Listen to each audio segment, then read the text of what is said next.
Good morning વિદ્યાર્થી મિત્રો.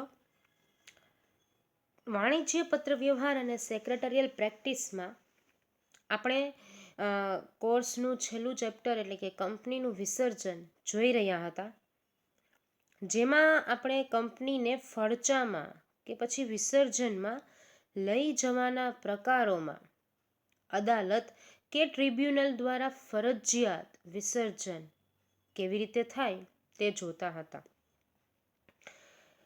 કંપનીને ફડચામાં લઈ જવા માટેના બે મહત્વના પ્રકારો, જેમાં એક અદાલત કે પછી ટ્રિબ્યુનલ દ્વારા વિસર્જન અને નંબર 2 સ્વૈચ્છિક વિસર્જન. આપણે લાસ્ટ વિડીયોની અંદર એ બી જોયું કે અદાલત કે ટ્રિબ્યુનલ દ્વારા જ્યારે ફરજિયાત વિસર્જન કરવામાં આવે છે તો એના માટેના એવા કયા ગ્રાઉન્ડ્સ છે કે પછી સંજોગો છે, જેમાં આપણે જોઈ ગયા હતા કંપની દેવું ચૂકવવા અસમર્થ બને, કે કંપની પાસે દેવું જે છે એ અસમર્થ બને છે, મતલબ ચૂકવવા માટે, તો અદાલત જે છે તે કંપનીને ફડચામાં લઈ જવા માટેનો હુકમ કરી શકે છે. અને કંપનીની આર્થિક સ્થિતિ જે નબળી હોવા છતાં જો કંપનીને દેવું ન હોય તો અદાલત કંપનીને ફડચામાં લઈ જવાનો હુકમ નહીં કરે. બીજો સંજોગ જોયો તો ખાસ ઠરાવ, કે કોઈ પણ કારણસર કંપનીના સભ્યો ખાસ ઠરાવ પસાર કરીને કે અદાલત દ્વારા કંપનીને ફડચામાં લઈ જવી હોય તો તેને લઈ જઈ શકે છે. કંપનીના સંચાલકોને ખાસ ઠરાવની નકલ સાથે અદાલતમાં અરજી કરવાની સત્તા આપવામાં આવે છે. અને આ ઉપરાંત જો અદાલતને યોગ્ય લાગે તો જ કંપનીને ફડચામાં લઈ જવાનો હુકમ કરી શકાય છે.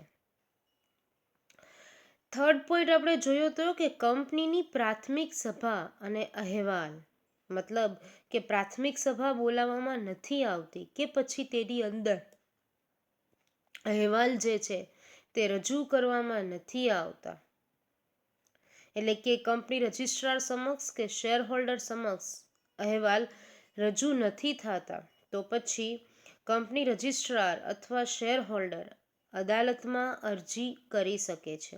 અને આ અરજી કરતા પહેલા તેઓને રજિસ્ટ્રારને કેન્દ્ર સરકારની મંજૂરી લેવી પડે છે.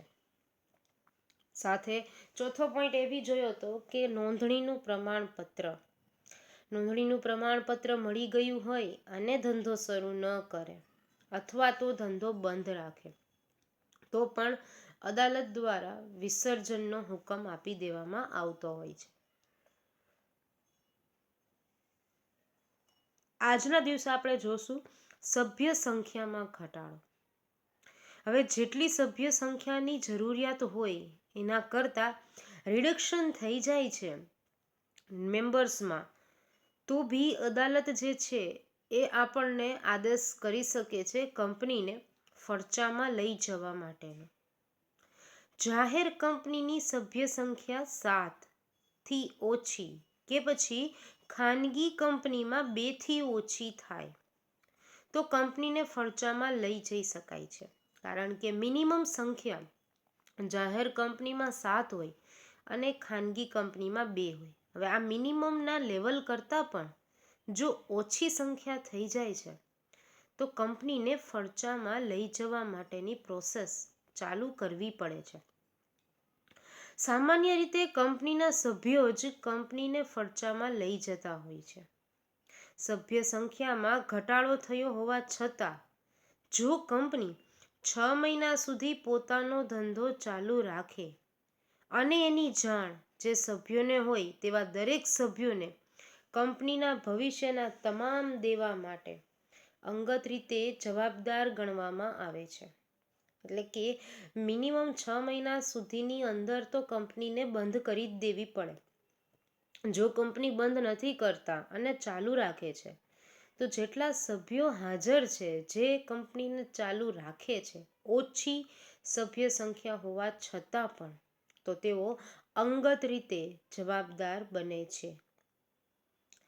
સિક્સ્થ સંજોગ એમ કહે છે કે ભારતનું સાર્વભૌમત્વ અને અખંડિતતા, કે કંપનીએ ભારતના સાર્વભૌમત્વ અને અખંડિતતાને હિત વિરુદ્ધ કોઈ કૃત્ય કર્યું હોય, કોઈ કામ કર્યું હોય જેમાં ભારત દેશની અખંડિતતા હણાઈ શકે તેમ હોય, અથવા રાજ્યની સલામતીની વિરુદ્ધનું કૃત્ય કર્યું હોય, અથવા વિદેશી રાજ્યો સાથેના મૈત્રીપૂર્ણ સંબંધોની વિરુદ્ધ કૃત્ય કર્યું હોય. મતલબ વિદેશી રાજ્યો સાથે આપણે ફ્રેન્ડશિપ કરી શકીએ, મૈત્રીપૂર્ણ રિલેશનશિપ રાખી શકીએ, પરંતુ એનાથી પણ વિરુદ્ધનું કામ કર્યું હોય.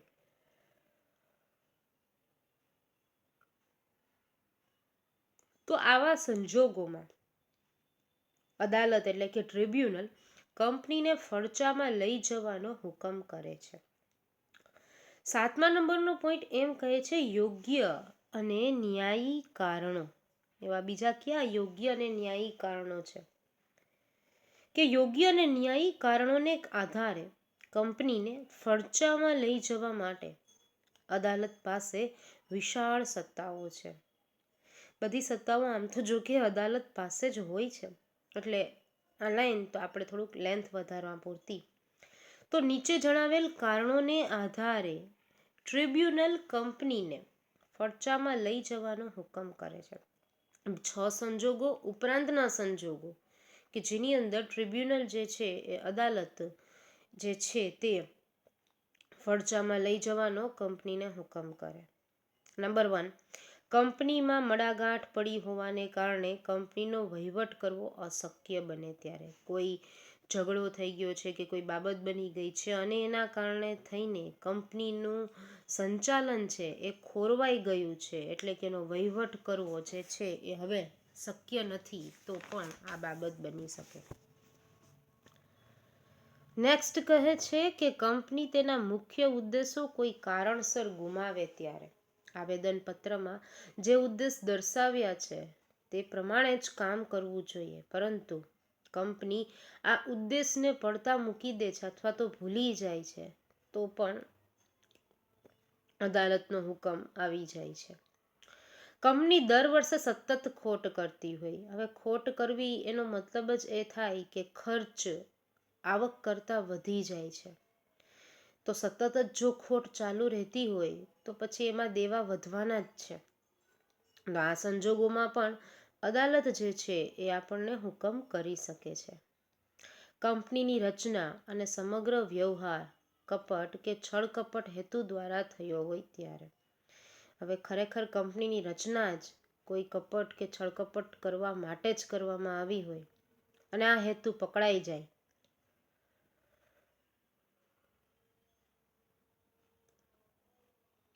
તો અદાલત કે ટ્રિબ્યુનલ આદેશ કરે છે. કંપનીમાં લઘુમતી સભ્યો પ્રત્યે જુલમ થતો હોય ત્યારે, જે લઘુમતી જે છે જેમનું વોટિંગ પાવર કરતાં લઘુમતીમાં જાતા હોય અને એ સમય દરમિયાન તેમની પ્રત્યે ખરાબ વ્યવહાર કરવામાં આવે છે કે જુલમ કરવામાં આવે છે, તો આવા સંજોગોમાં મેજોરિટી ન હોય પણ માઇનોરિટી હોય તો પણ અદાલત જે છે તે હુકમ કરી શકે છે.